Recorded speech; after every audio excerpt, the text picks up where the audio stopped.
Hello, friends. Do you have a moment so that we may discuss our Lord and Savior Minarchy?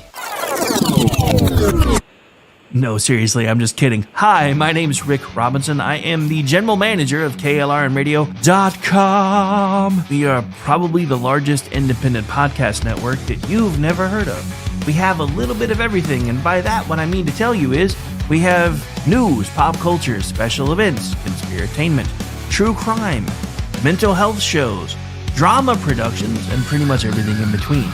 So if you're looking for a new podcast home to grab a little bit of everything that you love all in one place, come check us out. You can find us on X under @KLRNradio. You can find us on our Rumble and our YouTube channels under the same names. You can also find us at KLRNradio.com and pretty much every podcast catcher known to man. So again, feel free to come check us out anytime you like at KLRNradio.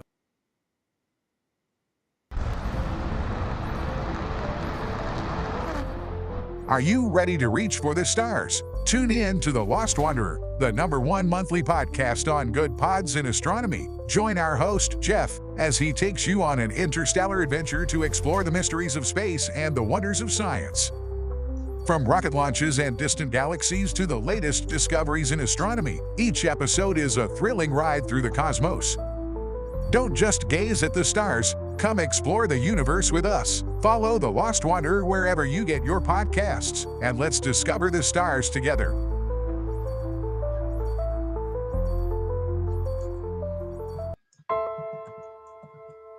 Not to be a backseat driver, but can you say for sure you got the best monthly payment possible on your auto loan?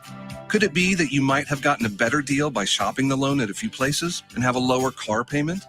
Next time, before you go car shopping, visit Communication Federal Credit Union first. Our auto loan experts will find you a perfect loan and get you the lowest monthly payment we can. Communication Federal, your auto loan experts. Restrictions apply. Federally insured by NCUA. Hi, everyone. This is JJ, the co-founder of Good Pods. If you haven't heard of it yet, Good Pods is like Goodreads or Instagram, but for podcasts. It's new, it's social, it's different, and it's growing really fast. There are more than 2 million podcasts, and we know that it is impossible to figure out what to listen to. On Good Pods, you follow your friends and podcasters to see what they like. That is the #1 way to discover new shows and episodes. You can find Good Pods on the web or download the app. Happy listening. The following program contains coarse language and adult themes. Listener discretion is advised.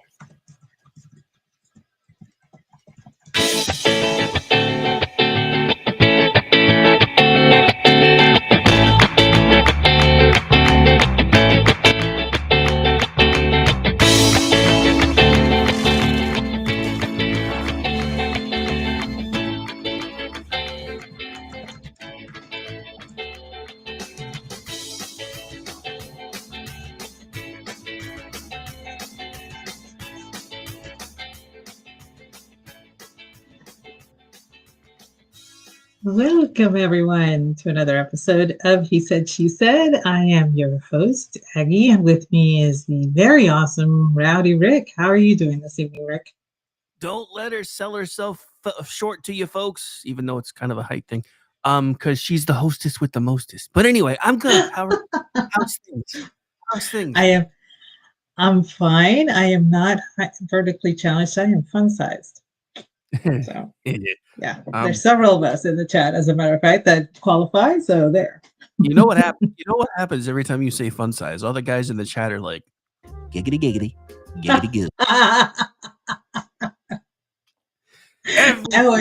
I always use it because of Brad Williams, the comedian who happens to be a little person. Dude, that was his first. What? I absolutely love that guy. He is so great. He is so great. But his first show was called Brad Williams Fun Sized. And I'm like, that's me. I think one of the favorite closers I've ever seen him do, because he had some hot chick up on stage with him, and at the very end of his act, right before he walked off stage, he's like, "Hey, you ever seen a midget walk off with a hot chick?" "No." "Well, you're about to." Grabs her hand. I was like, okay, now that is epic. That is a man confident in his abilities, no matter what. Yeah, he's great. Oh, look, we have a rare sighting of a Zeldicus needzacanicus outside of its native hibernative state. So, hey, woohoo. Yes, there's a lot of people in chat. This is awesome. I know, right? All of a sudden, everybody's like, hey, the show's back. We're going to go chat. It threw me off because I was like, have we really not done a show in that long? And then I forgot last week was Alice in Wonderland. And I think we may have taken a break the week before or something. I don't remember.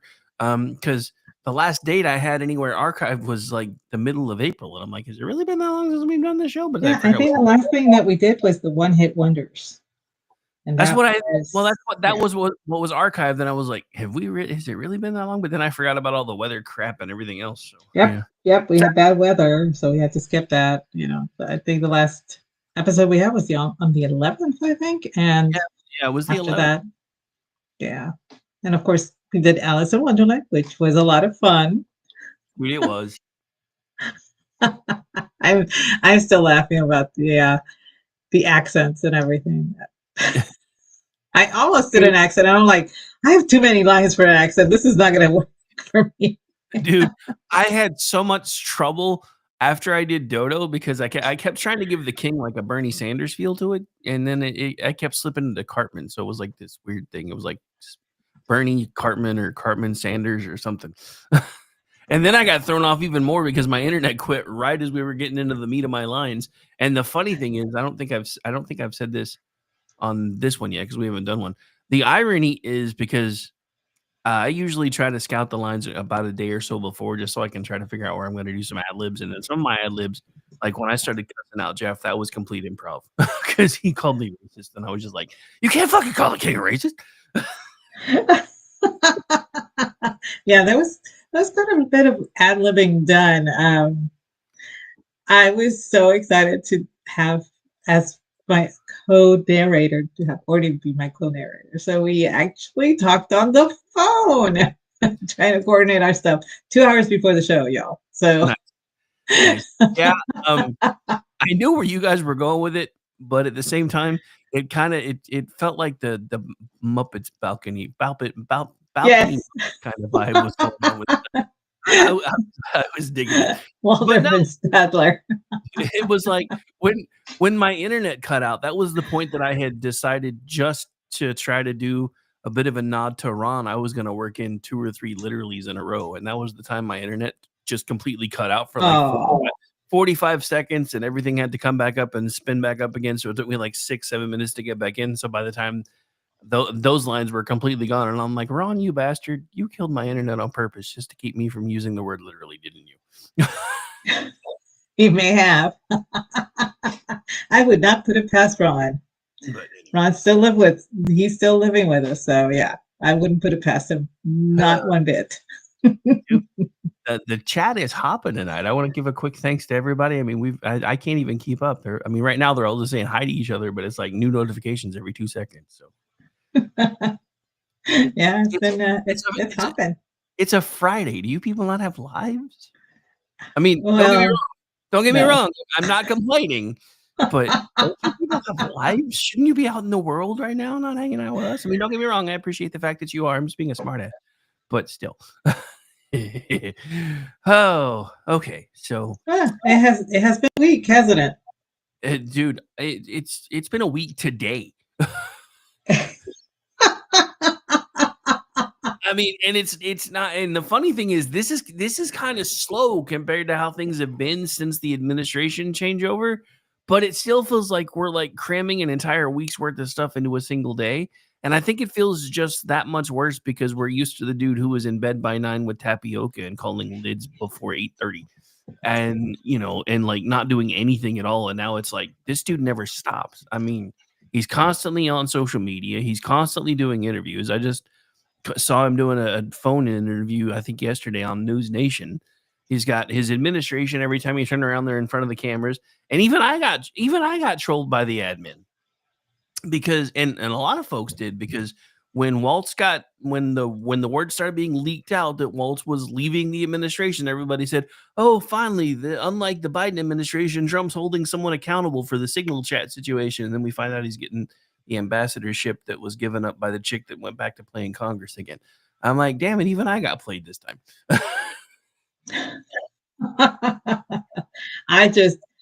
I couldn't even keep up, and I just said, you know what, I'm going to take a little break from all the political stuff. And I was reading it, obviously, I was keeping up with it. I just wasn't really commenting on a lot of stuff. It was just, I was so draggy this week. I mean, I'm trying to get my house ready because my folks are coming next week. And for those of you in the saga, yeah, my folks were supposed to already be here, but the guy that's driving them, a good friend of theirs, got sick. And so he couldn't make the drive, but he can drive up this coming weekend. But then my sister decided to ask Mom to visit her first because she's not going to be at her house. She's going to be in Magnolia. And I'm going, she has two separate homes because her husband works out of town. So they bought another home. And so she's going to be at the Arkansas house. And I'm like, if my parents were coming, I would drop everything, to be there for them. Meanwhile, she's like, no, you got to do it on my schedule. And I'm like, what? And my mom is like all in with it. And I'm like, this is not the mom I grew up with. My mother would not have tolerated this. What happened? I'm at this point that I'm convinced she's a pod person now. I don't understand. She lets everything slide, except for me. She doesn't let me slide. She's actually asked me, is the guest house ready? I don't want to be embarrassed. I'm like, it's not your guest house. I mean, your friends are going to be staying in the guest house. Yes, but I don't want you embarrassing me. I'm like, oh my God. Holy crap. I'd be like, okay, no. Here, let me find you guys a nice hotel. There are no hotels here. That sounds like a her problem, not a you problem. Just saying. So, but she actually explained, she's like, I have hyped it up so much that I don't want you to let me down. And I'm like, well, Mom, that was your first mistake. Don't hype it at all. Just say it's a shack. And then when they come and see it's really nice, they'll be very impressed. You're not doing it correctly. And she's like, I am not going to lie like you did to your grandmother. She still has not let that go. Because I didn't lie to my grandma. I told my grandma to lie about her age because, well, you know how they are. You call and ask, how are you? And they spend 30 minutes telling you exactly how they are. Well, my grandma, this was about 20 years ago. I'm calling her and to wish her a happy birthday. And I asked her how she is. And of course, she told me. And she was talking about how she feels so old. And I was like, well, you know what? You're doing it wrong. You need to add years to your age. And that way you look great. Trust me. And she laughed about that. And then the following weekend, like Sunday after, I want to say it was Monday. It was Monday afternoon. My mom calls and she says, I don't understand what has gotten into my mother. Because she was in Puerto Rico at the time, visiting my grandmother. And my grandmother, I asked my mom what happened. And she says, I have no idea what's got into her. Somebody asked, how she was doing. And she says, I'm doing great for a 90-year-old woman. And she was about to turn 80, okay, at the time. Nice. So she added 10 years. And the lady said, you look great. My grandma took that with her and she was like so happy. And I'm like, oh, that was me, Mom. My mom has not let that go. You know what you should start doing? Just start randomly sending your mom the link to the Let It Go song from Frozen. She'll get the hint eventually. I had, for a while, I had as my screen, as the wallpaper on my phone, somebody did it with Let It Fucking Go, and she's smoking a cigarette and flipping somebody off. Nice. And then I said, no, that's rude. So I reverted to my martini Molotov cocktail. So Hey, Raptor, it wouldn't matter if you had a separate house or even just a separate room you could hang out in. The second you dropped your pants on the floor, you'd be pregnant again, so it wouldn't matter. Raptor has a great family, though. I gotta admit. So yeah, it has been a very this administration shows no signs of slowing down, and what really takes me off, just to get political for just a few minutes, is that it's been 100 days, and the other side of the aisle is condemning how we still have a bad economy, we still haven't done this, we haven't done that, blah blah blah, and all this stuff, right?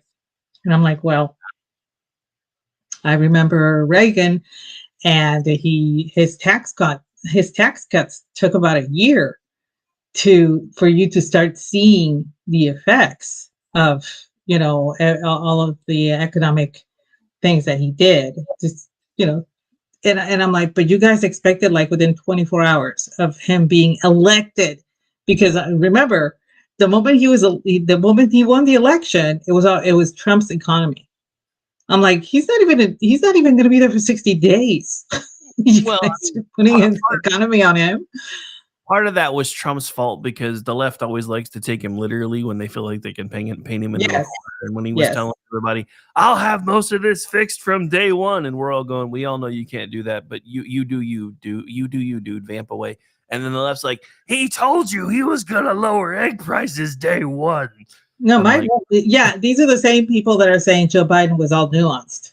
And I'm like, no, he was just wanting ice cream, dude. He just wanted his ice cream, and he wanted to be left alone. Let's face it. So, I did hear that Biden is going to be interviewed. He's gonna go on the View.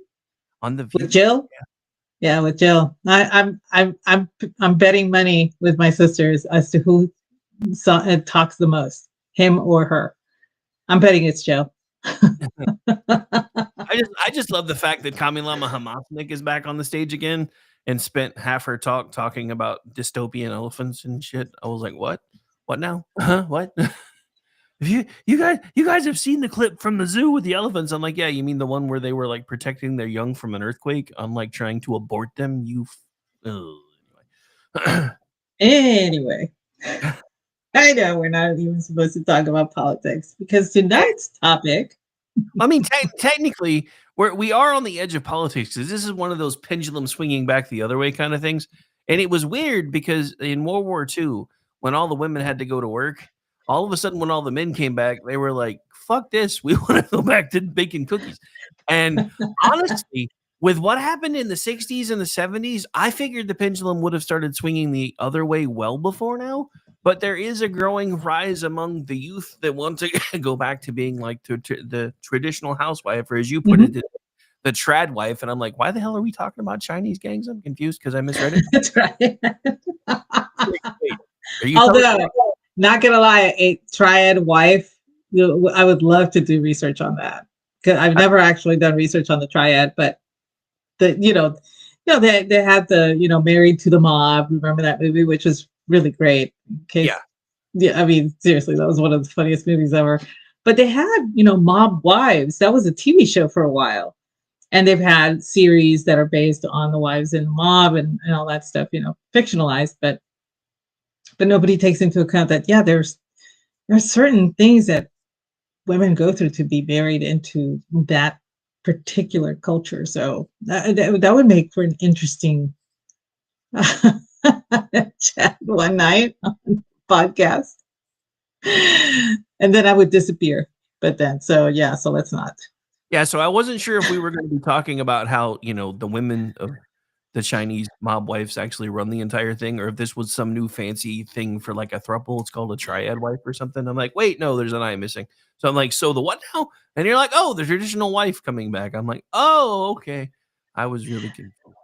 Like you said, there's the pendulum took a while for it to swing back to that in that direction. But what a lot of people here in the US don't seem to understand, that there are several cultures that are still modern, that are still today, that are still very progressive in accordance to everything that's going on in the world, that still favor that traditional roles. You can go all over South America, where, especially like a place like Chile. Chile is very progressive.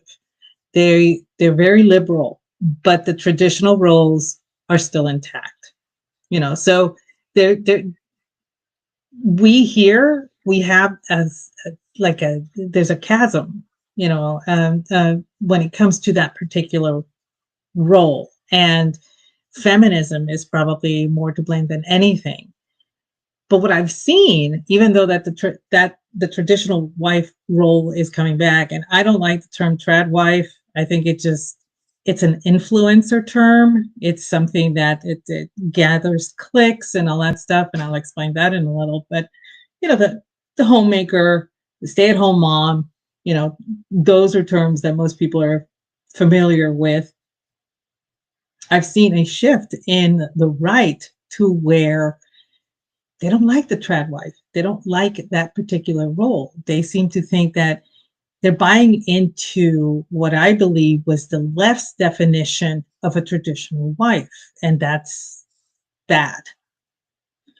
That's really, really bad. Because when you allowing the left to define that particular role as being cringe or being, unworthy, because you're basically lowering yourself to somebody else, that has made the right become very defensive in certain ways about that role. And at worst, they actually are complicit with that definition. And there was a young woman, Emily Saves USA, I think her handle is, and some people may actually follow her, but she actually went on a tirade, and she is a conservative. I mean, she's been on Greg Gutfeld's show. She used to work for KTLA. I heard she lost her job, but when it came to that particular topic, the topic of the traditional wife, she was batshit. I was just like, I was watching this going, that's not at all what a traditional wife is. And what she was basically doing was reinforcing what the left thinks of a traditional wife, that it is a role that is, I guess, Neanderthalic. And they believe that a traditional wife is something that only the rich can afford to be. Because nowadays it takes two people, it takes a double income to raise a family, et cetera, et cetera, et cetera. And I was like,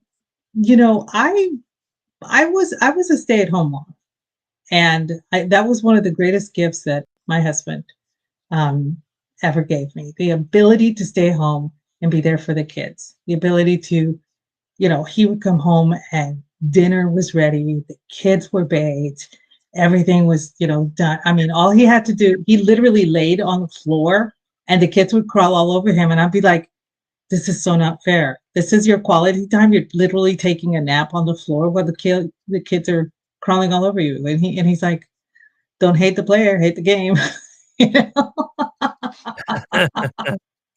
But I really enjoyed that. And this young woman was saying, if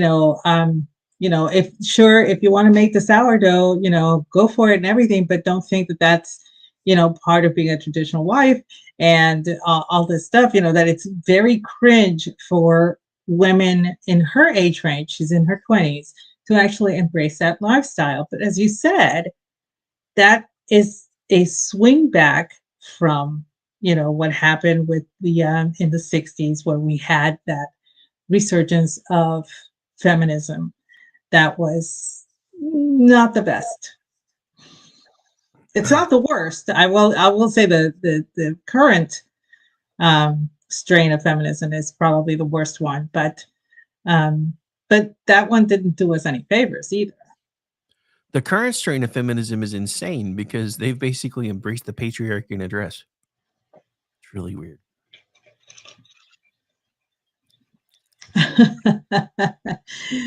Okay, I gotta interject. Calvin is gone, but Calvin, that's my number 2. Yeah, I saw that. And I was like, damn, he's like, I gotta go, but I'm throwing down the gauntlet first, bitches.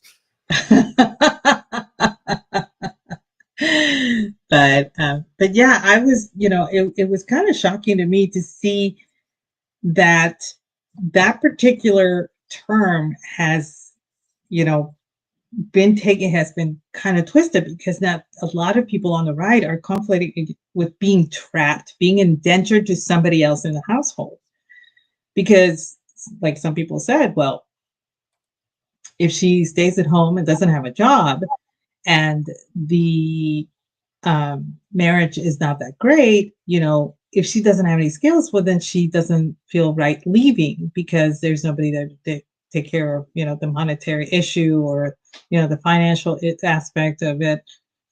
And I'm like, I've known women all the way up to at least 3 years ago that have left a bad marriage with nothing, not even having a job or anything like that. They have left, and thankfully, with support from friends and family, were able to land on their feet, find a job, and start over.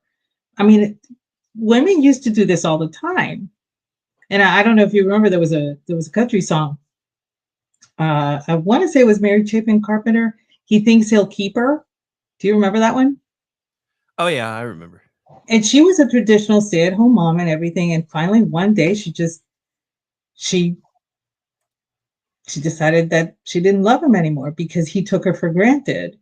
And she had born 3 children, and she had cooked and she cleaned and she ironed and did all of these things. And she said, I don't love you anymore, and left. And she started a job in the typing pool working minimum wage while still raising her children. I mean, and that song came out years ago. I mean, it's not a new thing, and it's for me, it's just really odd that some on the right, especially younger women on the right, have taken it upon themselves to actually shit on that traditional role. And it boggles the mind, because these women also have conservative principles. They espouse conservatism and everything. But when it comes to this particular role, they're more comfortable adapting the left's definition of that role than actually defending the cultural definition of that role. Well, and like I said, the weirdest thing is everybody talks about how the parties and everything supposedly shifted way back in the 60s with the whole passage of the Civil Rights Act and stuff like that. And I'm like, no, it never really happened, but I think it is kind of happening now. And the weirdest thing is, while we're watching all this infighting going on with the Democrats publicly, which I've never seen before, there is this weird kind of splitting off happening with the right now too, because there are people that are, like you said, they're taking everything that we've always seen as traditional values and just twisting them. Because it's just weird. I mean, that's like, and some of this is our own fault, because with conservatives, a lot of us felt like we were the older folks. And then all of a sudden we had a few kids here and there paying attention to us, and we would instantly elevate them and give them attention. And then eventually they would just go nuts, a la Candace Owens, who turns out is... Yeah, that was a big one. Yeah, that's the one that was in my head. Well, yeah, the thing about it is that there have been others before her, and I'm sure there will be others after. But that's because... And there are some that have done a switch, like Meghan McCain, that have gone from that, what the left would define as a traditional wife to what the right should define as a traditional wife. She loves being at home. She loves raising her kids. I mean, she's all about that. And there was a thread not too long ago where she was like, somebody mentioned that she was baking bread on one of the threads that she was on. And it was, I think it was a political thing. And she's like, I would love to chat, but I need to go make bread. And Meghan was like, well, wait, you got a recipe? I want my kids to learn to bake bread, but I want to start them off easy. And it just branched out from there. So she's embracing that traditional role really well, and she's getting a lot of shit for it.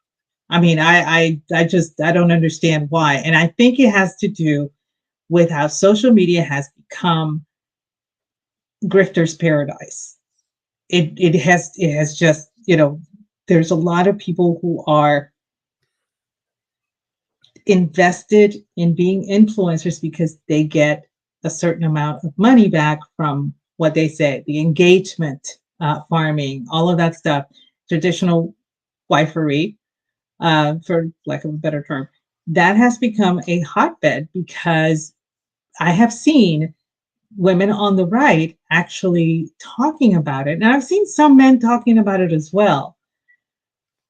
But the men, when they're trying to do engagement, they will say something completely outrageous, like, yes, the woman should be serving the man. And, he's going to get like 200, 300 reactions and comments, with that. And so, and the women, on the other hand, are saying that, this is only something that the rich people can afford to do, to stay home and bake the bread. And, and one of the things that really disturbs me, I was watching some of the influencers on social media and the videos that they post.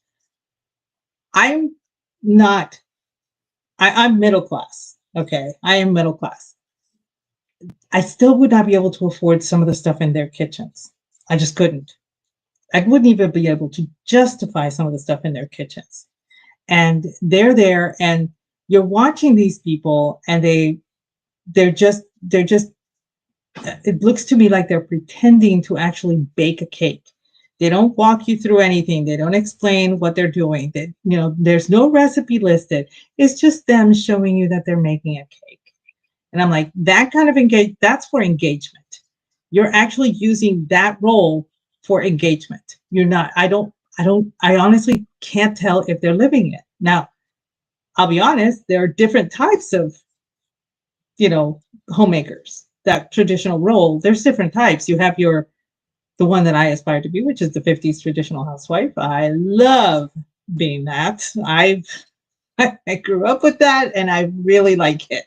But you have your homesteaders too, the ones that go out and milk the cow, then go butcher the pig, then go pluck the chickens, then go, get the eggs, and everything. And then you have your less traditional, but the ones that go hunting with their husbands or fishing, that you find up in the Pacific Northwest, specifically in certain tribes.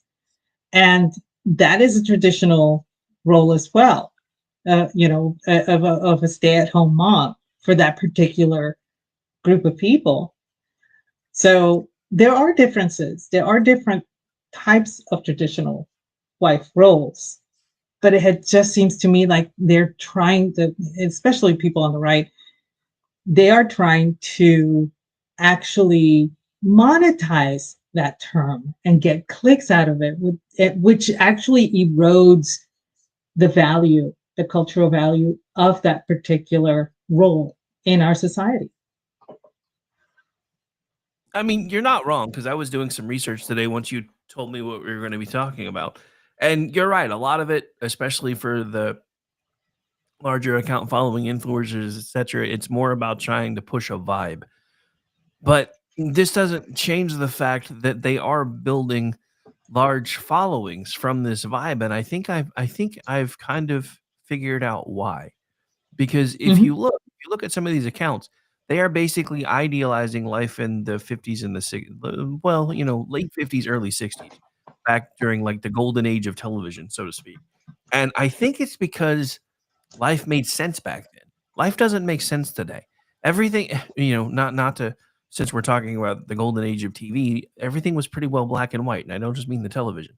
There were two genders and there were defined roles for each.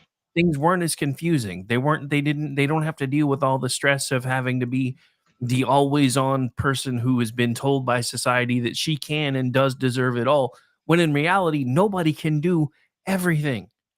But society didn't want them to know that. And I've seen more and more women that have tried, that have bought into this, just like I bought into society's version of the American dream for all this time.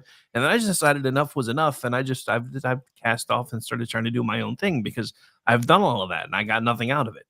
And I think they're finding much the same thing, because they just feel like they're overwhelmed all the time because society has lied to them. You cannot have it all. If you try to have it all, you may have a little bit of everything, but you're not going to have anything that you actually want because you're too busy trying to hang on to everything all at the same time. You've got to learn to let some things go. And part of this, I think, the reason people are starting to figure this out, and this goes back to something that Amish and I have talked about on Juxtaposition before. I believe a lot of the first wave feminist movement was actually a psyop because they were looking at ways to increase their tax base. Mm-hmm. I think that's another reason. I very much believe that. And I think that's another reason why it took so long for the pendulum to swing back the other way, because the government's been fighting them on it. Because the funny thing is, we're talking about traditional family rules, traditional family, everything else, and the government doesn't want that. Everybody's talking about how it takes 2 incomes to raise a family. The government wants that second income to be them. Kick him to the curb, we'll give you money. Kick him to the curb and we'll give you an apartment. Kick him to the curb and we'll give you food stamps. Because they you get punished for marriage. When it comes to taxes. Well, I mean, you get punished for marriage. You get punished for marriage. Oh, okay. I shouldn't laugh, but okay.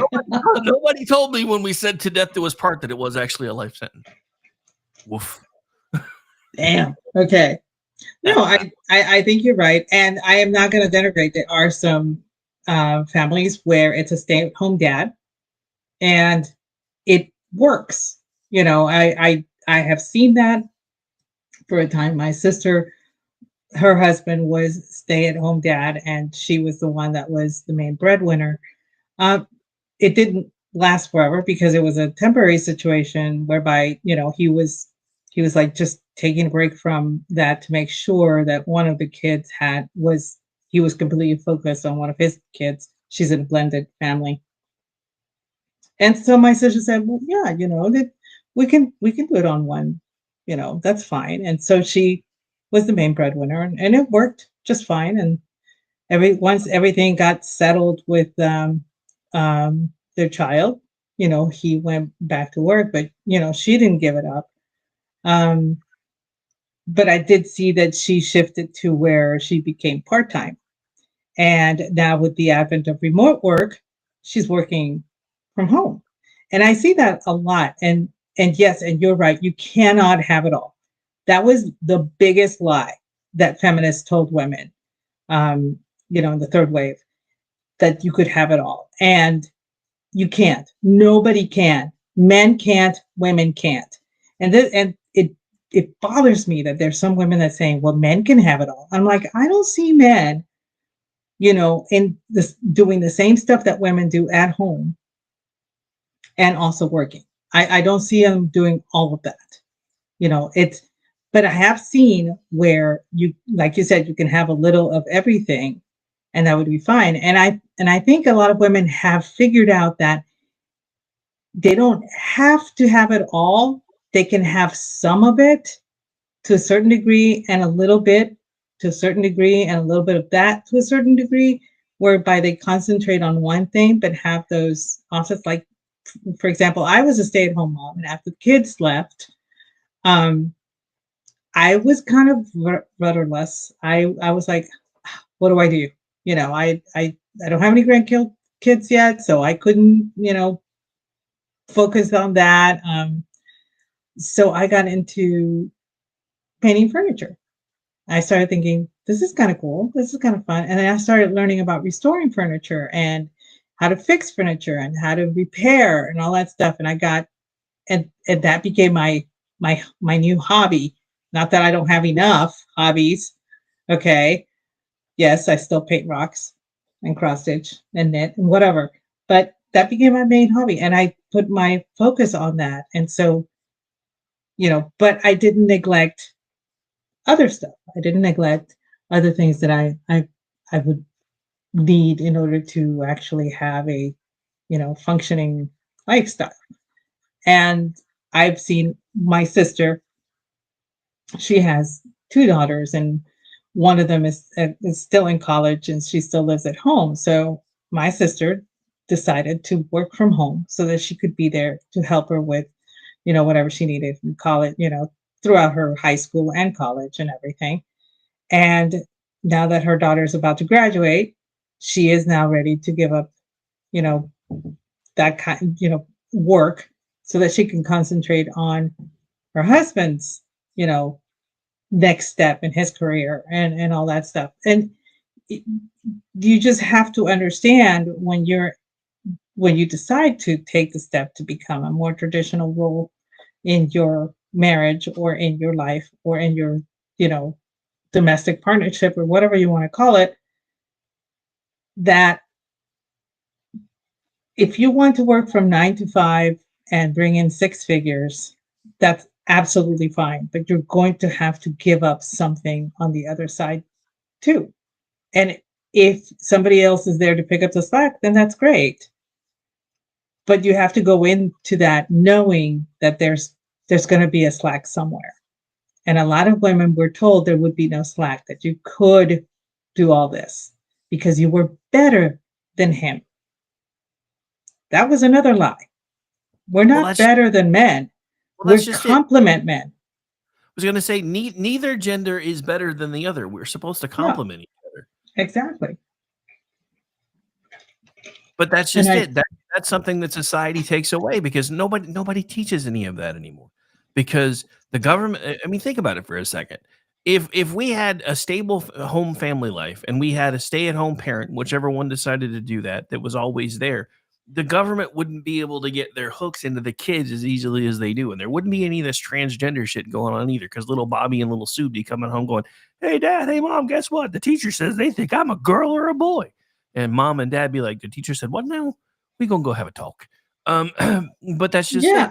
When they got Mom and Dad focusing on being breadwinners, it made it possible for them to start, because that's when all the after school programs started, because nobody can afford daycare. So once you get your kid to a certain age, you could just keep them at school for the extra hour and a half or so and pay us an extra $75 a day. And then you can go pick up your kid directly from the school. And it makes the state the babysitter. What nobody talks about, and I've talked about it on pretty much every show I've done for almost 17 years, this is akin to the very thing that Yakov Smirnoff warned us about when he came over from Russia. Because the reason we have the Pledge of Allegiance that we have is because we found out that communist countries had something similar. Except for theirs opened up with the state as mother and father. The state is never wrong. Always believe the state. When you start hearing people within parent-teacher groups and the teachers' unions and everybody else saying that the teachers know better what your kids need than you do, you should run away screaming as quick as you can, because that is the very thing that we have been born, bred, and created to fight, is a communist government trying to control everything. And that's where they got us.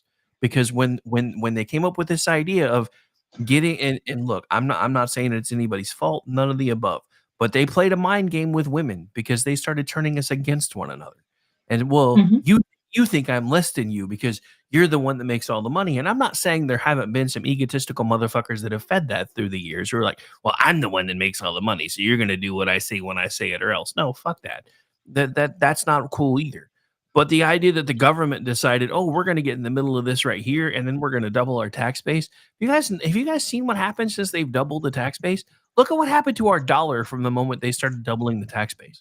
In the 60s, the minimum wage was $1.25 an hour. It was typically paid in 5 silver quarters that would be worth today $34.90 for those 5 silver quarters. Look at what they've done to our money because they doubled the tax base.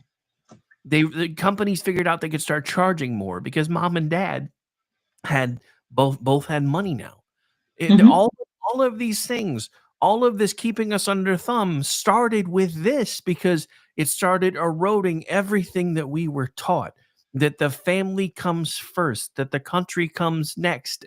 I mean, everything I've ever been taught from the entire time that I have been a child was God, family, country, or God, country, family. Some people flip it around the other way, but they took 3 of those things away, because the country doesn't mean anything to these kids anymore because they've been told it's evil. God doesn't mean anything anymore because God doesn't exist. Family doesn't mean anything anymore because it's so fractured nobody even knows what it is, and it's happening on purpose. And this is why, now that it's gone on for as long as it has, and thank God it's at least trying to swing back the other way, now you've got these younger kids that are coming into this going, this is not what I want. I watched my parents do all these things thinking they were going to be able to be super parents, and they couldn't, and this is not what I want, and we need to figure it out, and we need to fix it. Now, the question is, will our government actually let them fix it? Yeah, that's what's up for debate right now, isn't it? Because, I mean, you're right. At this point, it takes two incomes to do anything. I mean, especially coming off of the Biden crash and everybody's like, well, this is Trump's economy now. No, I mean, I think you guys forget how long it takes to steer this ship we call the United States economy. It's going to be months before we actually start seeing any of Trump's actual policies kick in, because right now, all we really did was enact the same budget that we had for the last year of Biden's term anyway. And we're still seeing vast improvements. I mean, like I said, diesel in Oklahoma is below $3 a gallon. I do not remember the last time that I've seen that.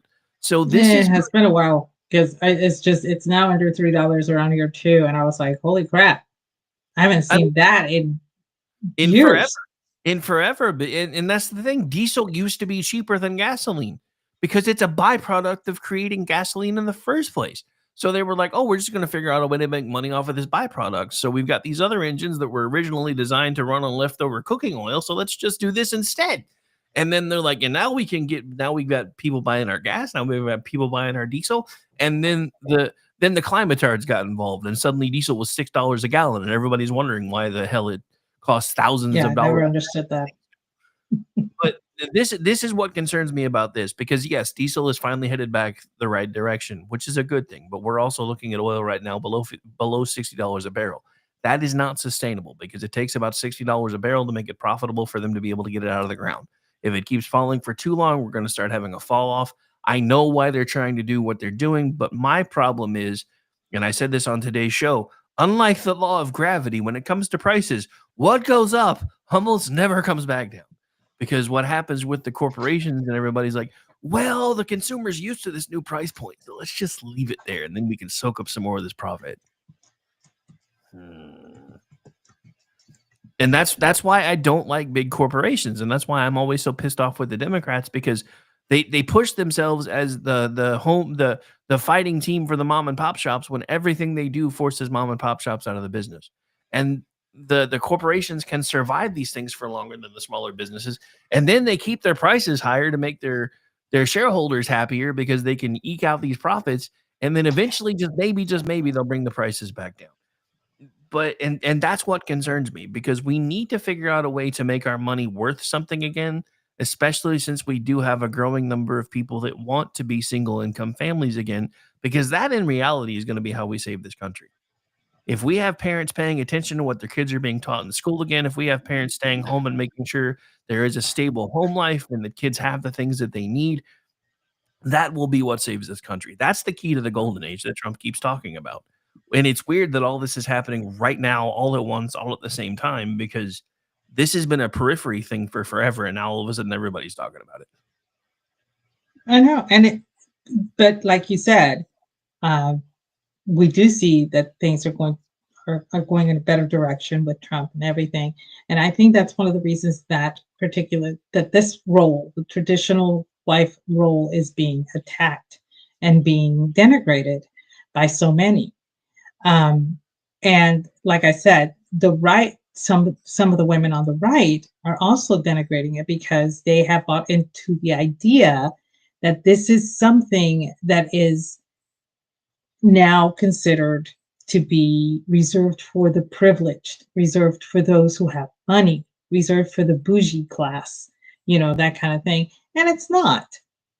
It's not. And I mean, you and I both know, I think all of my sisters are now pretty much stay-at-home moms, and several of my nieces are stay-at-home moms, and that is a choice that they consciously made, and they do not regret it. And I admit it was exhausting, but there was nothing more wonderful than knowing that you were there. There really wasn't, not for me. And so, I remember my niece asking me not too long ago if I regretted the choices that I made. And I said, absolutely not. I have never had a single regret in my life. And she was like, really? On nothing? Not even like in high school or college? And I said, well, I do regret taking that calculus class because the teacher was an asshole, but that's about it. And she was like, no, I'm being serious. I said, no, so am I. That's pretty much the only regret that I could think of. And she was like, but you're so smart. I mean, you graduated from college, you really had a good career before you got married, and you gave that up. And I was like, yeah. And the career didn't define me. College certainly didn't define me. They helped me to become the person I am today. I won't, you know, I won't lie about that, but they didn't define me. I defined myself the choices that I made. And that was the best choice that I could make for, my kids. And, my husband asks me periodically if I'm still happy. And I tell him, yeah, I am. I mean, like, why do you ask? And he says, because, you gave everything up because of my career, my path in life, and you gave it all up for the kids. And I said, no, I chose this. I didn't give up anything. I decided this is what I wanted to do, and I did it. And now I'm finding out, hey, I'm going to do something else. So I'm doing that. That's what I'm doing. And it's kind of hard to explain it to someone who's on the other side, because I tried explaining it to my husband. It's like, no, I didn't give up anything. I chose what I did because I knew the importance of it was very high, for one. And for another, this was something that I really wanted to do. And everybody makes fun of me about being a June Cleaver person and everything, but dudes, I have the wardrobe. Okay. I use aprons when I cook.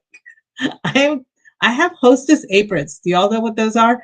Those are fancy little aprons made out of chiffon with embroidery on it, so that when you have people coming over, you put that on instead of a real apron, but you're still the hostess. And it's fancy. It's a fancy apron. Okay, I have those. Yeah. The only difference between Aggie and June Cleaver is their definition of a pearl necklace. Oh, wait. Oh, oh dear. But it's just, for me, I cannot get past that a lot of young people that seem to think that being a traditional wife, that being a stay-at-home mom is something that you can only do if you're wealthy. I'm like, no, it isn't. You just have to live within the means. And if the means are too tight, you can have a part-time job. You can work from home. You can do something on Etsy. You can sell your time for tutoring. You can do all that. I did that too. I tutored, whenever I wanted some extra spending money or something, I would tutor, and it was fine, and eventually I just got too old to be tutoring for money, and I would just do it for the kids in the cul-de-sac and whatever. But it never ceases to amaze me how it is that some people are so locked into the whole double income thing that they cannot conceive of just having one income in a family. You just gave me an idea. I don't know why I've never thought about this before. I should find a website or something and sign up as a history tutor. You should. You absolutely should. And this is something about our age group, Gen X, and the boomers too, that they have a lot of experience. They have a lot of knowledge that is no longer being taught. Okay, they're not teaching it in school at all. And this is something that you can actually market yourself as. You can actually tell people, hey, since I have bookkeeping experience, I can teach you how to balance books. I can teach you. I understand that everything is done electronically nowadays. I get that. But what if something happens? And it's like, you always should keep a paper trail, blah, blah, blah. This is how teaching people how to do their taxes, teaching people how to balance a checkbook. We used to be taught all of that stuff when we were in high school. It's no longer being taught. You can teach people about the differences in cooking temperatures. You can teach people on how to best dress a chicken. And I don't mean put a dress on it. I mean like pluck it and get it ready for roasting. Because for people who live out here in the farming area that I do, most people know how to do that. You invite a city person here and you're like, yeah, I gotta go catch a chicken so we can have dinner. They have absolutely no concept of that. They don't. They're like, wait, your chicken doesn't come in a package? No. Yeah. Around here, boy. But yeah, no. It was funny because for the longest time we were doing meat chickens and egg chickens and everything else out here. We still do egg chickens, some. I'm gonna get into it a little heavier now that Gracie's getting a little bigger. But I haven't done meat chickens in a while because those are actually a lot of work. I'm thinking about it again though, because there's no nutritional value from the damn store meat anymore. But yeah, you don't know what you're getting, and I may not subscribe to everything that RFK Jr. is doing in the Department of Health and Human Services, but he has done something that no other person has done, and that is open our eyes to investigating what's out there. No longer taking anything for granted, no longer taking the government's word for granted, no longer, it has incentivized a lot of people to actually start doing their own research. And I remember Mayim Bialik, when she became a mom, she researched a lot about vaccines and she opted not to vaccinate her child. She's a neuroscientist, okay? I mean, this woman is very, very smart. And people attacked her for it. And she said, I'm not telling you what to do. I'm telling you what I feel is right for my kid.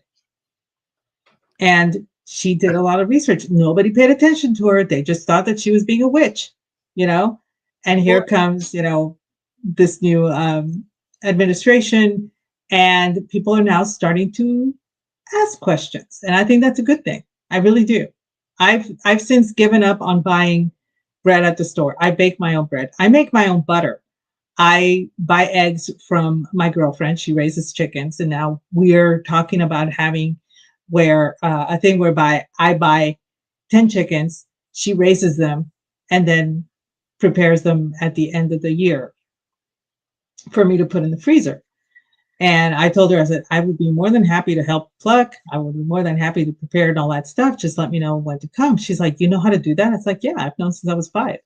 Because my grandmother would tell us to do it without, and of course, she's like the government when it comes to taxes. I know how to do it, and you need to know how to do it, but I'm not going to tell you. And if you do it wrong, I'm yelling at you, that kind of thing. So we had to watch her very, very closely growing up because she would throw us to the wolves with this kind of stuff. And yeah, so I learned how to dress a chicken. I learned how to stick a pig, and I learned how to get it ready for, to be put on a roast, on a spit. And so, this is stuff that I still know, but I cannot see a city person coming to my house and me saying, yeah, I got to go catch chicken so we can have dinner. I can't do that.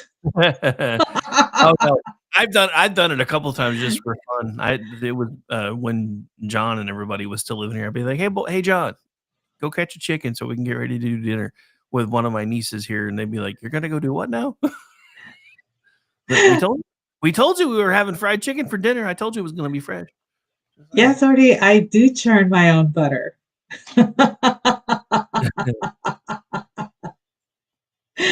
But it amazes me that giggity.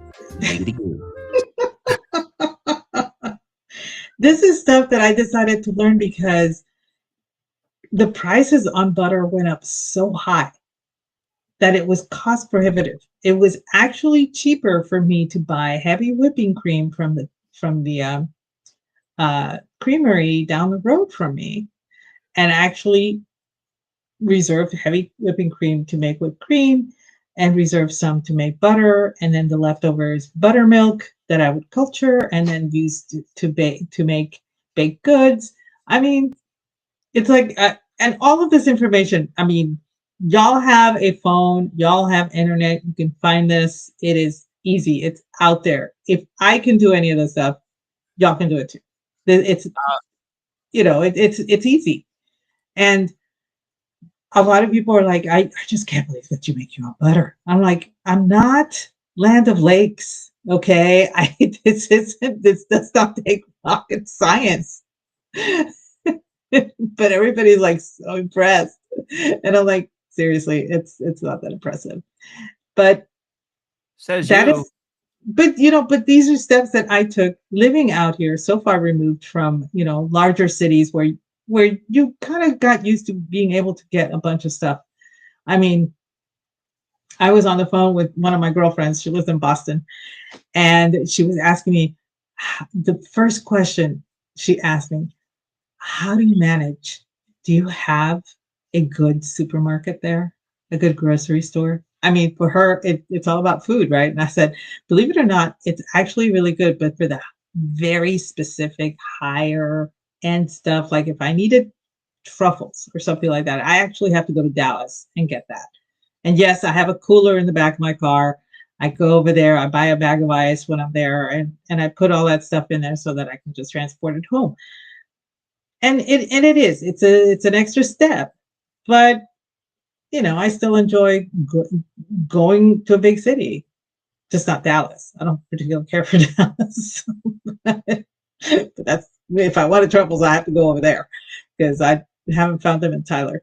But that's, for me, that's part of the traditional role of a homesteader, is the whole farm living, the pigs, the cows, the chickens, the ducks, all of that. That is the homesteader traditional life.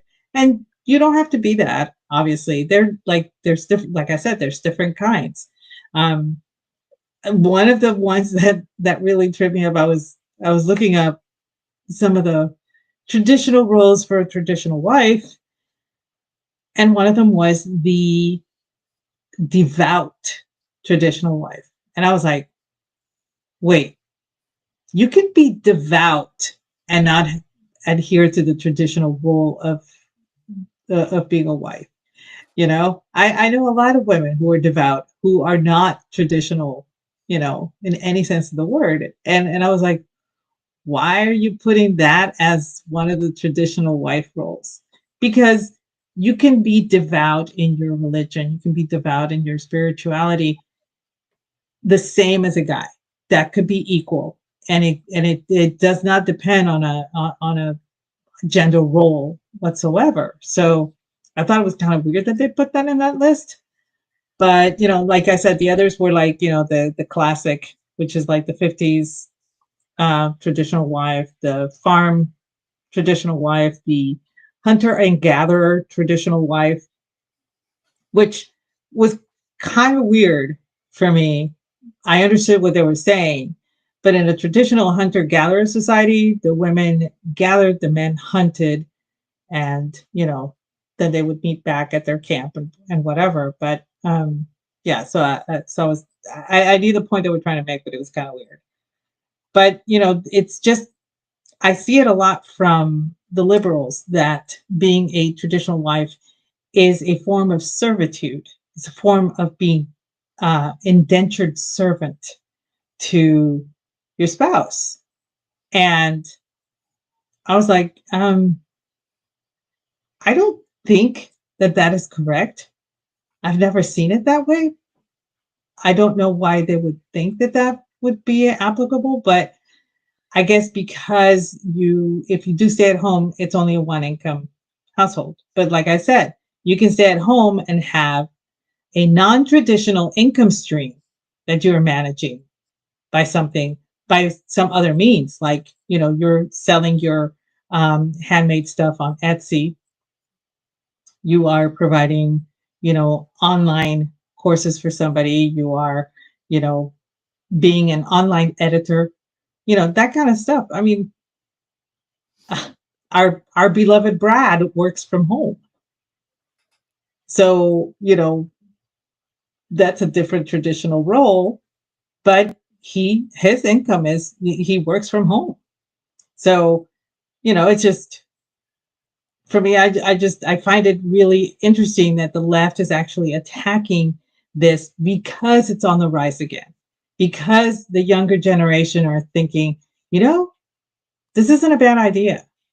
Staying home and taking care of the kids and making sure that the kids are learning the things they should be learning, especially in view of the fact that right now education in public schools is demanding a lot of LGBTQIA stuff. It's demanding a lot of gender bending stuff. It's demanding a lot of stuff that most parents are saying, hey, not my kid. That's too young. He needs to wait until he's like a sophomore or junior in high school before he learns about this stuff, and the public education system is saying, no, he needs to learn it right now in pre-K. Yeah, he's going to learn it all right now. But no, I think that's another reason why you're starting to have the rise of the stay-at-home parenting thing, because they're figuring out. I mean, think about this from another perspective, because this was a decision that my second wife and I made, because most of my work was done at night and she worked during the day. Now, there were things that I needed to do during the day, but I could do most of those from home because it was keeping up with billing and all those things, and I had a computer that I could do that with. We still had an office, so if I had to go in and do meetings, I could do that. And I set up one of the offices as a playroom for my kids. And I'm like, put the oldest in there with the other two, and like, hey, you go hang out with your brother and your sister and make sure they don't burn the place down while I go have this meeting real quick. But I did a lot of my work from home, and we did the math, and we were saving. I mean, at that time we had the 3 kids. She had the 1, and I had the 2 from my first marriage before we had John. We were saving about $1,300 a month in daycare expenses. That was her whole paycheck. So a lot of these people that are trying to raise a family and have kids too, and also trying to work, the majority of that second income is going to pay for daycare. When in reality, if you stopped and thought about it for a second, because most of the time, Mama X, who's working 40 hours a week, sometimes 50, does all the cooking, all the cleaning, and all the above. I mean, if you're lucky, you have a husband that does try to split some of the duties with you. That's still kind of rare. I always try to. The one thing I hate to do is laundry. I still hate doing laundry. I was looking at some before I started doing the show, and I'm like, yeah, I'll do it tomorrow. Because I hate laundry.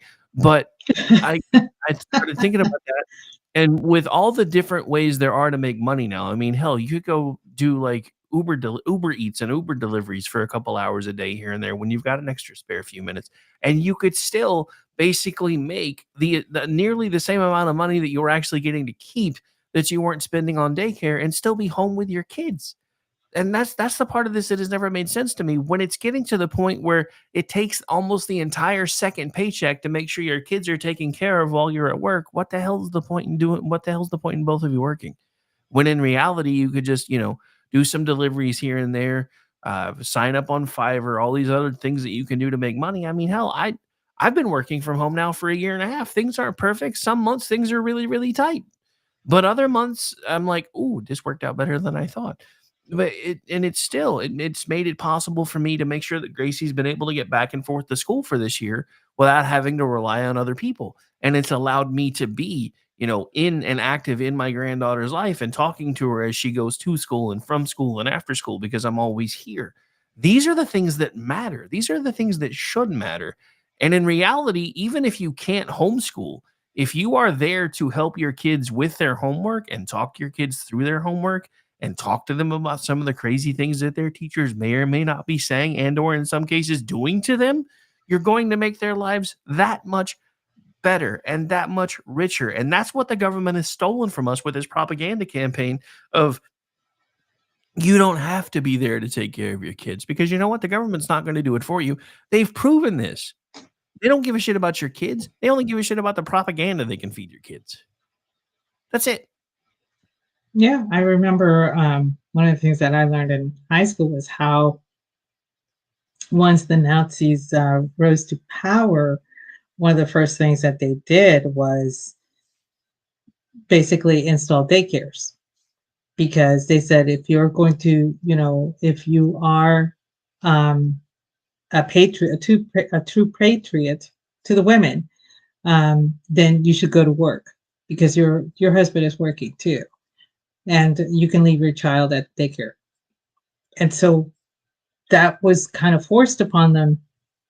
And that was one of the reasons how the government was able to raise the kids, to be what they want. I mean, look at the Mao's youth. It's the same concept. And that's what we have been fighting as parents over here because it has gotten that bad. Thing was, a lot of parents were like, well, my government's a good government. The government wouldn't do anything bad to my kids. They honestly felt the Head Start program was good. They honestly felt that pre-K was good.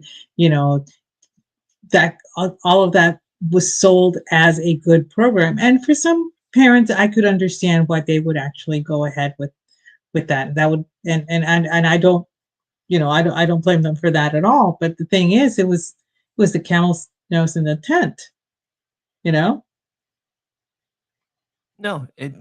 exactly. And that's the thing. We started falling into some of the same traps here. And I don't really understand why it took people so long to start waking up from what we had been lulled into. Other than the fact that, unfortunately, we live in a world of propaganda. Nobody wants to talk to you about this, but all the ads you see every day, those are propaganda. You know who actually inspired the American idea of breakfast? A world-renowned propagandist who was taught everything he knows by Goebbels. Mm-hmm. Because media is nothing but propaganda. It always has been. That's the thing nobody wants to tell you. And this used to be embraced. I remember reading about it in history when the printing press became a thing and everybody started having access to a printing press. Every little town had 3, 4, and 5 different papers, and they just put out the stories based on their particular slant, and everybody either read the one they didn't and didn't read the ones they didn't want to. And then all of a sudden, at some point along the way, it became, no, we have to be neutral. They've never been neutral. I think Cronkite was probably the closest thing to a neutral reporter that I've ever heard of in my lifetime. And the rest of them have all had their own little slants, and even he did to a point. But he did. My but dad saw it. But it's one of those things, though. It's like with Trump signing the EO about PBS and NPR and everybody having a fit. The government funding PBS made sense in the beginning because there were 3 channels. So the government funding PBS gave you access to 25% more content. There are literally thousands of channels and thousands of streams. As of May 2nd, 2025, there are 4 million registered podcasts. Those are just the ones that are registered. So imagine all the little ones that almost nobody knows about that are also floating around out there too. Very true. Which means we have an abundance of information. So we don't need the government picking winners and losers again. The only reason I bring this up before we get into favorite TV moms is because I've been being trolled all day because of our call letters. Because oh yeah, since we are a digital network, we are allowed to license call letters that may already be being used by the FCC and other places. Well, KLRN, I believe out of San Antonio, is a PBS network, and they have a radio and a TV broadcast. And I think there's even a KLRN somewhere in California because I found them before too, but I think it's also PBS related. So everybody's been like, ha, ha, ha, you're a Trump supporter and Donald Trump just defunded you. I'm like, no, Donald Trump may have just made sure I'm the only KLRN left standing. So thank you. Yeah, I lived in the San Antonio area, and I can tell you with high confidence, most people have not even heard of KLRN down there. That is how little traction the PBS station got. Seriously, I'm not even joking. I lived there, and I can tell you, Channel 9, most people just skipped right over it. They just didn't care. And when the telethon was on, oh, forget it. No. I liked watching PBS when I was a kid, but that's because they had the weird British sci-fi, which turned me on to Doctor Who. I gotta say, Red Dwarf was one of my favorites. I love that show. That one was a little too sardonic for me, so it took. Now I'm kind of into it now. I'm kind of a late bloomer when it comes to humor. I know what I like, and it takes me forever to get into things that I don't. But eventually, if I subject myself to it enough, I start grasping the humor from it. Like Blazing Saddles was never something I watched when I was younger. I watched it a few years ago, and I laughed my ass off. My dad and I were arguing the other day because we were talking about Star Wars for some reason, and I mentioned that I had just watched Spaceballs the other night, and he's like, yeah, I tried to turn that on the other day. He's like, that movie's fucking retarded. Like, first of all, Dad, you yell at me for using that word, and second of all, blasphemy. Actually, believe it or not, I am still watching the current Doctor Who. I don't like it as much. It's weird, but Is I that am the yeah with the gay yeah with guy? Okay. Magabwa, whatever the hell his name is. Yeah, and so I mean, I do watch it. I'll kind of wait for a few episodes to kick up, and then when I have a few when I have some time with nothing else to do and nothing else to watch, then I'll kick it on and kind of watch it through while I'm doing other stuff. Because I do still support the idea of Doctor Who. I don't like what they've done with it, but that's like I still watch all the Star Wars crap, even though the Star Wars crap sucks. The only thing that I haven't ever finished watching was when they started breaking out with the lesbian space witches. When they did that one, I was done with that one. But I still try to support it because I love the concepts of it, and I do like the fact that it seems like maybe in some ways Disney's starting to turn away from some of that stuff because they keep losing money, and I think it's finally getting through to them because they've brought Daredevil back, and it actually doesn't suck. Interesting. That's kind of maybe eye-opening. Maybe that's the start of a reversal of fortune. All right. So I guess we should talk about our favorite TV moms. Yeah, I couldn't decide, so I broke mine down by decade. I have four. And like, we all know who number one is going to be. So I'm starting from the top. I have like 8, so go ahead. Well, so I suggested 3 people and an honorable mention, and I stuck to it. But hey, who's usually the one that over prepares for these things? Because it's not me. It's me. For once, I stuck to it. Okay. All right. So my number 4, I guess, would be Laura Petrie from the Dick Van Dyke Show, played by Mary Tyler Moore. She was a former USO dancer. She meets Rob and marries him and becomes a stay-at-home mom. They have a son. And as I don't know if everybody remembers, but Dick Van Dyke played Rob Petrie, who was a writer for a TV show. And it was funny to see the way they played off of each other and how she, as a stay-at-home mom, was managing the household, and it was, because it was something that was kind of new to see on TV, to see somebody that was kind of very vibrant, very hip, not as classic as, the 50s traditional, in the poodle skirt and all that stuff. You're seeing her in the capri pants and the nice little tops, and her hair, the little bouffant hairdo is really the hair flip and everything. So it was kind of neat. It was refreshing to see. And she was a great foil to Dick Van Dyke. That was a really good show. And I cannot recommend it enough. It still holds up to this day. Yeah, it was funny because when Dick Van Dyke did like a 3-week stint on Days of Our Lives, they brought the Dick Van Dyke Show back on Peacock, and I hadn't watched it in forever. And the first time I was watching this family that, stay-at-home mom, working husband, working in the TV industry, and every time you turn around, he's like, well, before we do that, I have to talk to the accountant. I'm like, so you're telling me middle-class families used to be able to afford an accountant? What? What now?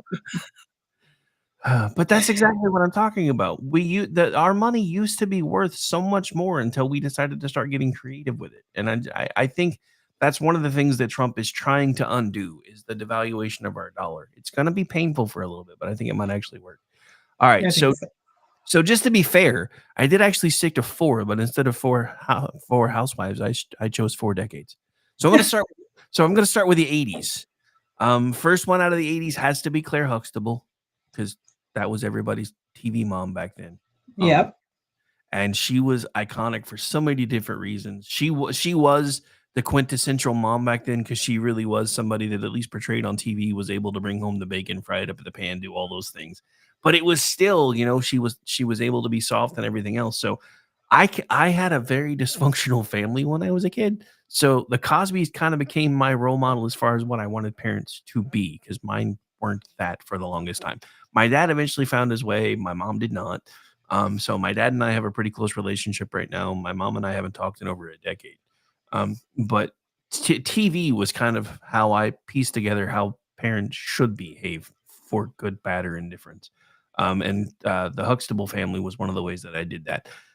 The other one for the 80s for me has to be Roseanne, because while while my mom was never much of Susie Homemaker, her and Roseanne had a lot in common.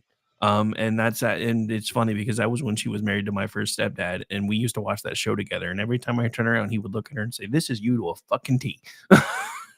And everybody would just kind of laugh. But yeah, I mean, again, iconic middle class kind of family, showed more of the struggling, which they never really used to do on TV. Because again, at least as far as we know, back in the 50s and 60s, they didn't really struggle as much as they did in the late 80s, early 90s. So that became more of a thing. And the funniest thing for me was one of the scenes where Dan and Roseanne are sitting down at the table trying to figure out how to pay bills. And she's like, "We'll put this check in this envelope and put this check in this envelope. And by the time they figure out what they've done and send it back, we'll have the money to pay them both." I remember that episode. I watched my mom do that same trick a year before when we were still living in Oklahoma. Not even kidding. Oh my goodness. Oh my goodness. So that's one of the reasons why those resonated with me. So see, I still kept to the 4. I'm just doing decades. Okay, no, that's fair. That's fair. Actually, one show that did show the struggles of the family life while still being a good family show was Good Times. That was, they lived in the projects. Florida Evans. She was on my list. Right? I mean, she was so great. I loved her. But that's a good show that shows the struggles that lower income, families had back in the 70s. So, okay. So let's see. My number 3, I got to go with Carol Brady. Nice. Yeah, she was on my 70s list too. And, and it's really funny because I was on a thread, I want to say about a year and a half ago, and we were talking about Carol Brady and how watching that show, you could see how the fashions changed from, 65 to 73, in that range, especially with the hair. 69 and 74. Thank you. And so, but you could see how, I mean, even Mike's hair got a perm, so you could see that there were a lot of changes and all that stuff. But but somebody asked in the thread, what did she do for a living? Everybody was quiet. And I actually piped out, she was a stay-at-home mom that volunteered a lot. And they were like, she volunteered? I was like, yeah, you don't remember there were times that she would be coming back from the school function. She would be coming back from a meeting with the for a school thing or this. She was coming back from an auxiliary thing. I said, y'all don't remember those things? And they were like, no, she was a stay-at-home mom. She didn't have a job. They were really shocked. Years and years that this show has been on TV. And these people were completely shocked to find out that she was a stay-at-home mom. And I was like, yeah, she was a stay-at-home mom. She would help Alice cook. Y'all don't remember that? And they were like, no, we don't remember any of that. I mean, what did Carol do? I'm like, well, she kept busy with volunteer work and she would actually do stuff around the house. I mean, we used to see her in the kitchen with Alice all the time preparing dinner and stuff like that. She would actually prepare, coffee for her and for Mike after dinner. She would be in the kitchen too. She would, and everybody's like, yeah, but Alice was there. It's like, yeah, Alice was there too, but that doesn't mean that Alice did all the cooking by herself. I mean, Carol was there, she was supervising, she was helping, she was doing stuff. And they were like, one of them was like, oh yeah, I seem to remember her. The pork chops and applesauce episode. I said, yes, the pork chops and applesauce episode. But one of the things that I loved about Carol was her nightgowns. She had the best nightgowns. They were so awesome. She didn't have, no, I have to take it back. She didn't have the best nightgowns of any TV show. That actually belonged to Green Acres. Eva Gabor's entire wardrobe, I still want.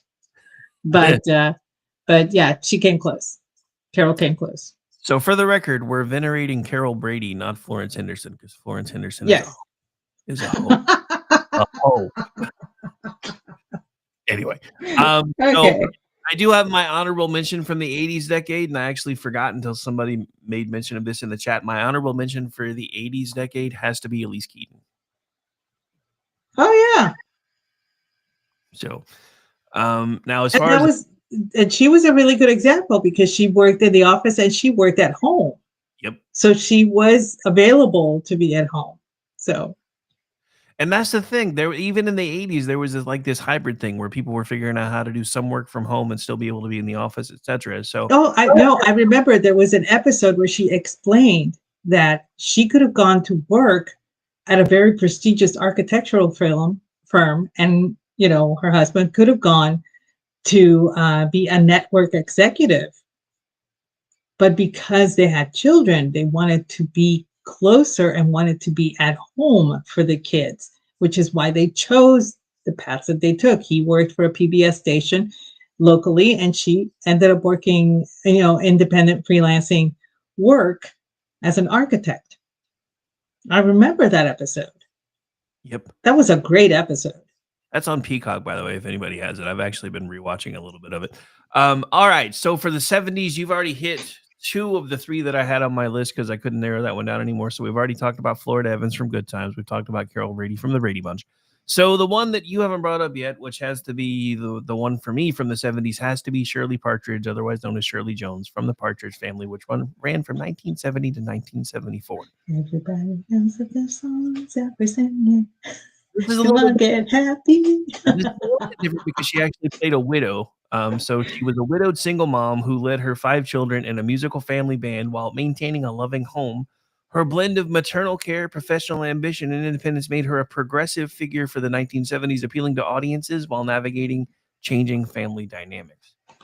She was resilient, very talented musically, and had a balance of authority as well as warmth. So, and I have to admit, in the 70s, that probably was one of my favorite shows to sit down and watch because that song you just sang was always stuck in my head. So there's a guy that has an old school bus in a town not too far from here, and he actually has it set up as a like an extra room outside, but he painted it to be like the Partridge bus. Oh, nice. That's cool. Yeah, and it's awesome. It's like kind of his man cave type of thing, and he has it like right so that when you drive by, you can see it, And at the bottom, it has little partridges. I've actually thought about doing that at some point, getting a hold of an old bus and kind of turn it into like part of it, making it like a studio, but then also having it to the point where it can still move, so I can actually go to places and do like remote events and stuff. And I thought that would be kind of cool. That's on my list of things to try to get done in the next couple of years, I think. Because there's been plenty of things I've been like, dude, if I could deck something out with the KLRN logo and just start pulling up the places and be like, hey, do you mind if we do a remote event here? No, sure, go ahead. Yeah, that way everybody knows who we are instead of nobody. But anyway, that's a story for another day. All right, so I think it's your turn again, if I'm not mistaken. Okay, well, my number 2, as I told Calvin, was Donna Reed. Donna Reed show. I love that show. She was very traditional, but she was very funny. And that show, I've only seen it in Spanish. It has been a very long time since I've watched this show, but it used to air on one of the 2 channels that we had growing up in Puerto Rico.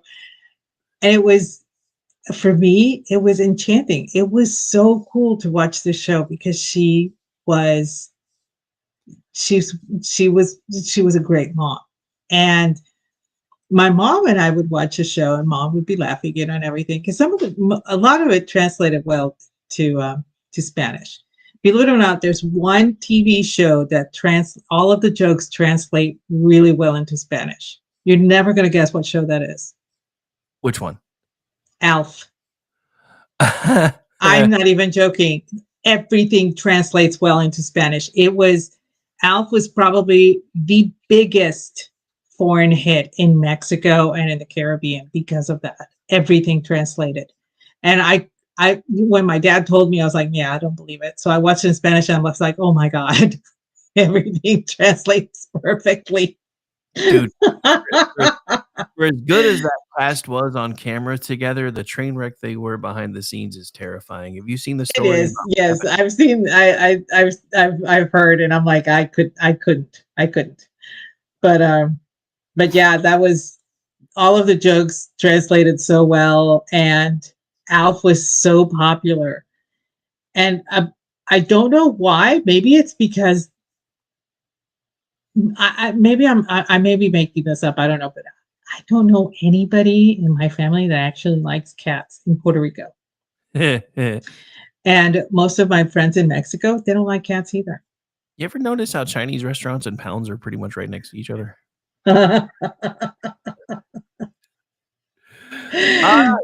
So for me, I think we're up to the decade of the 60s. Now, again, there's been some overlap, which was one reason why I said I only had 8, because I actually had 3 for the 60s, but you've covered 2 of the 3 already. So Donna Reed, interesting side note about that show. That is actually one of the longest, I think it may actually be the longest running show of its type, because that ran from 58 to 66, beating out even the Leave It to Beaver, because that was only 57 to 63. So that one ran for 8 seasons. Leave It to Beaver only ran for 6. Most of the ones that I'm seeing usually ran for about 5 or 6. So it may have been one of the longest running shows for its type. You've also already covered Laura Petrie, played by Mary Tyler Moore. So the only one remaining in my 1970s list, which you have not brought up, which happens to be one of my all-time favorite shows to watch as a kid, next to I Dream of Jeannie, primarily because of the outfit, was Samantha Stevens, played by Elizabeth Montgomery, on Bewitched. 1964 to 1972. I was very close to actually adding her, but she wasn't as conventional. She wanted to be, as opposed to being, but she was a witch. So it was more like being a traditional wife was something she aspired to be, rather than being one and aspiring to be a witch. You know what I mean? So that's why I didn't include her. But yeah, totally, I would totally be Samantha Stevens. Have you seen the furniture in that house? I'm telling you, I would totally be her. Right? But yeah, no, I mean, that's Addis. Like I said, she was going to be my honorable mention of the 3, but she's the only one that you haven't touched on.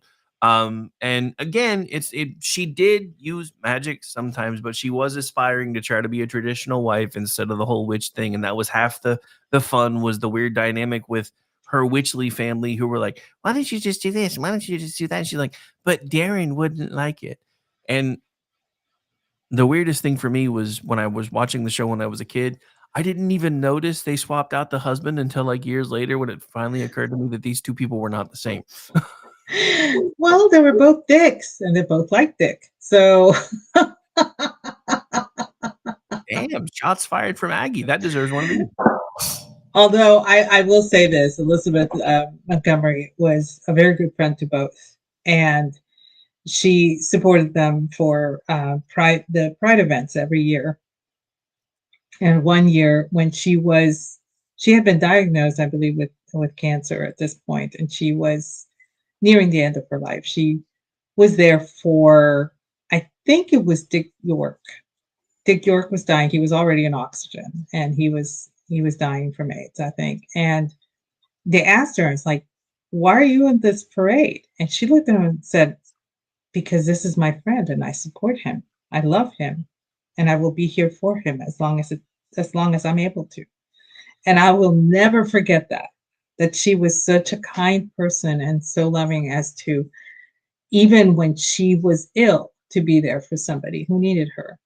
So that has always stuck with me, and that has always inspired me to be that kind of person, you know. But yeah, I know it was a bad joke, but I had to say it. Hey, I'm just glad to see that, you know, those of us that are terrible are finally rubbing off on you. But it was really weird, you know. Dick York and Dick Sargent kind of looked alike. I thought they were brothers. I really did. And then I said, but why would 2 brothers have the same first name and not the same last name? So my dad's like, they're not brothers. Give her Like, that. wow. It's kind of like the same thing with Frasier and the guy that plays his brother. Well, that's I always thought I thought they were related, but they're not. you would think because they have some of the same facial structures, but that's like with Bruce Boxleitner. You put him next to Kirk Douglas, and Mhm. I could have sworn they were father and son, and I Yep. still have my suspicions. No, it's true. I mean, and look at Carol Burnett and Vicki Lawrence, same thing, and that's how Vicki Lawrence got the gig. She actually wrote to Carol Burnett saying, we could pass as sisters. And, And, send her a photograph, and that's how she got hired. and So, eventually, Mama's Family was born. So yes. that was a show. Anyway, so I guess we're up to number 1, We are, even though we're a little over our time. and we're allowed. Obviously, and of course, everybody should actually know, and of course, Max knows because he actually said it on the chat. June Cleaver, she is my number 1. I aspire to be her, and everybody asked, was like, but we saw her sometimes go outside, ask to borrow the car, and that would rankle people. And I was like, y'all don't understand. Back then, it was very rare to have 2 vehicles. It was just one vehicle, and usually the one who worked outside of the home would take the vehicle to go to work. So if I said, so she's asking for the vehicle, is that she's probably going grocery shopping and she knows her husband's not going to want to go. So she's saying, I'm taking the car, that kind of thing. But she did a lot of the volunteering. She was always involved with the school. She was always involved with the neighborhood and all that stuff. And I loved everything that she wore. There was a period though, and I don't know if anybody ever noticed, but there was a period where she was actually wearing a ponytail. Did you ever notice that? I don't think I've ever seen an episode with her wearing a ponytail, but there were a couple of episodes because she was letting her hair grow long, but it wasn't long enough to tease and make into the flip and all that stuff. And so that's the ponytail. And I was like, I've never seen her with a ponytail. That's so weird. That blows my mind. But it was really cool because when they did the revival of Leave It to Beaver, which was done, I believe, on the Disney Channel when it was first starting off. This was back in the 80s. Wally had married Mary Ellen, whatever her name was. And he had, he was still married to her. They had kids and everything. And the Beaver, Theodore, was actually divorced and had 2 kids. And so he came back home to live with his mother. And there was that family dynamic that he had to work through again because he was under his mother's roof, and she was still very traditional. And he helped bring her into the 80s, when he moved in, and she ended up going back to college. She actually rushed a sorority, and everything. She did all of the things that she had missed out when she was raising her kids. But for me, and that's something that I thought long and hard about. Should I go back to college? And I was like, no, I don't think so. In this day and age with the rot that's in there, no, I'd rather not. But that was for me growing up when I first got here. The show was on in the afternoon, so I would watch it after school, and it would, after I learned English, and that would help me with my English as well. And I loved it. I loved the way she looked. I loved that she was, she had a good relationship with her husband. I loved all of that about her, and I loved the fact that she wore the petticoats and the skirts, and she wore an apron, and she had no problem, with the whole dinner situation and lunch and this and that. It was great for me. It was awesome. Pretty cool. All right, so I just realized I forgot my honorable mention from the 80s decade. That has to go to Edith Bunker. Or 70s decade, not 80s. Yes.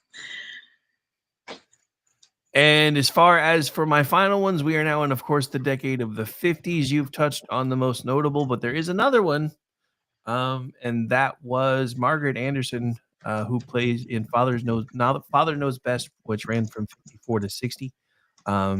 Margaret was the heart of the Anderson family. She balanced her role as a homemaker with emotional intelligence. She provided stability for her husband, Jim, and their 3 children, Betty, Bud, and Kathy, often mediating conflicts with grace and portrayals that reinforced the 1950s ideal of a supportive, domestically focused mom. And as far as June Cleaver, I will say this. I think the people that came up with the title of the show specifically did it to sneak some things past the censors, because when you become an adult or you were a little rough on the beaver last night takes on an entirely different meaning. You know who we forgot to mention? Who did we forget to mention? Harriet Nelson. Ah, good point. Yeah, The Adventures of Ozzie and Harriet. That was actually a really good show and a very good example of a traditional wife. But anyway, but we are out of time. We've been out of time for the last 11 minutes. Well, I need like 30 more seconds because I have a completely different category. Okay, go ahead. It's all yours. Best animated traditional home wives, tied between the Flintstones and the Jetsons.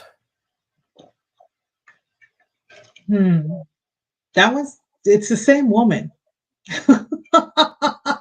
Well, here's an interesting fan theory about the Flintstones and the Jetsons. The Flintstones are not actually the prehistoric family that we know that we're thinking of. They take place after the Jetsons, not before. Because how else would they know about Christmas and the other things that they talk about, since that hasn't technically happened yet? Oh boy, that is a rabbit hole I do not want to go under. I just since we're about to be done for the night, I just want to throw that to the audience so they start frantically YouTube searching and be like, "Damn it, Rick!" Oh yes, damn it! Now I have to know. What can I say except you're welcome? Okay. Well, on that note, I guess we should wrap up. We should. I was going to say we should. So where can folks find you and more of your magnificence, to steal part of Brad's line? Well, you can find me at Aggie Rican and at Aggie the Barkeep. Those are over on X. You can find me 8:30 p.m. Eastern Tuesday nights doing the Cocktail Lounge with the aforementioned ever suave Brad Slager. 8:30 p.m. Eastern Friday nights doing He Said, She Said with the awesome you. Awesome. Yes.